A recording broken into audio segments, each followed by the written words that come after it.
In 2025, the threat group known as Shiny Hunters, or UNC 6395, glided through the digital defenses of some of the most secure organizations on Earth. Their target list included global high-tech companies and top-tier cybersecurity firms. The result was a staggering extraction of 1.5 billion records. These organizations utilized hardened endpoint security and maintained rigorous password policies across their entire workforce. Multi-factor authentication was fully active, functioning exactly as intended at every verified entry point. The 2025 hijack demonstrates that a breach can occur without a single cracked password, provided the attacker finds a pre-authorized path. This case study suggests a shift in defensive priority. In modern cloud architecture, the network firewall acts as a shell, while the user's identity has become the actual perimeter. Focusing solely on hardening credentials ignores the automated back-end integrations that drive modern business software. To understand the mechanics of this shift, we will analyze the vulnerabilities within third-party SaaS bridges, the move toward token-based access, and the exploitation of human workflows.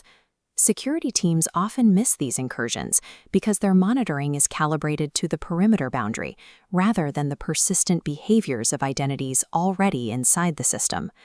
We start with a central data node, Salesforce CRM, enclosed by firewalls at MFA protocols. Human users must pass through this boundary, triggering a verification prompt. But secondary applications, like the Drift AI chatbot, require a direct integration, a bridge connecting straight through the boundary into Salesforce. These two systems must exchange data continuously, machine to machine. A human cannot log in and provide a password every few seconds to authorize these transactions. The solution is the use of OAuth tokens. An OAuth token acts as a digital proxy. It allows the Drift app to act on behalf of a user, moving back and forth across the bridge without triggering a single MFA prompt. Once authorized, this token does not require a password and bypasses subsequent MFA checks entirely. This bridge creates a structural privilege tunnel that circumvents the security measures of the hardened wall. Phase 1 for the attackers involved moving away from direct attacks on the fortified targets themselves. Instead, they scanned for external dependencies.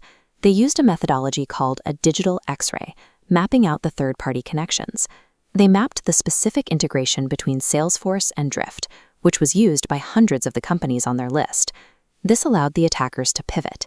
Instead of hitting 700 targets individually, they focused their efforts on the infrastructure of the integration provider. Modern reconnaissance is about mapping automated workflows to find the path of least resistance. Phase 2 required the attackers to move from observation to active acquisition. They launched a targeted social engineering campaign against the integration provider. They targeted the IT administrators who manage these bridges, rather than standard employees. To increase the success of their vishing, or voice phishing, they utilized AI voice cloning. The attackers impersonated trusted senior developers within the organization. They used these cloned voices to report a completely fabricated, highly time-sensitive sync error between the connected SaaS platforms. The admin was then instructed to manually authorize a test token to resolve the fake error. Note the specific tactic. The attackers never asked for a password, as they knew it would be useless against the provider's MFA. This is a hack of the human API. Since humans are the connection point linking these secure systems, manipulating their workflow is often more efficient than attacking code. Phase 3 begins at the moment the attacker takes possession of that OAuth master token. When the token is generated, the host system categorizes its status. This diagram shows the mechanical bypass in action. On the left, a password attempt hits the MFA gate. On the right, the system recognizes a trusted identity, allowing it directly into the database. A password can be changed in minutes once a breach is suspected, but a stolen token can remain active and silent for weeks. Because of its entirely trusted status, the stolen token allows for deep database access without triggering any anomalous login alerts. With a trusted identity token, the attacker operates as a ghost inside the machine, invisible to the tools watching the perimeter.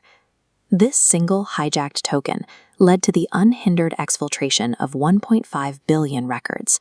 The breach spanned over 700 organizations that were all connected to that single compromised bridge. The stolen data included private client communications, internal sales strategies, and employee contact information. The attackers then used this internal data to launch a secondary threat loop, even more sophisticated social engineering attacks against the victims. In this scenario, the primary wall of every targeted company was held firm, yet the failure of the third-party bridge rendered those defenses irrelevant. As long as humans manage these automated integrations, they remain the ultimate connection point, and once a token is stolen, the external firewall offers no protection.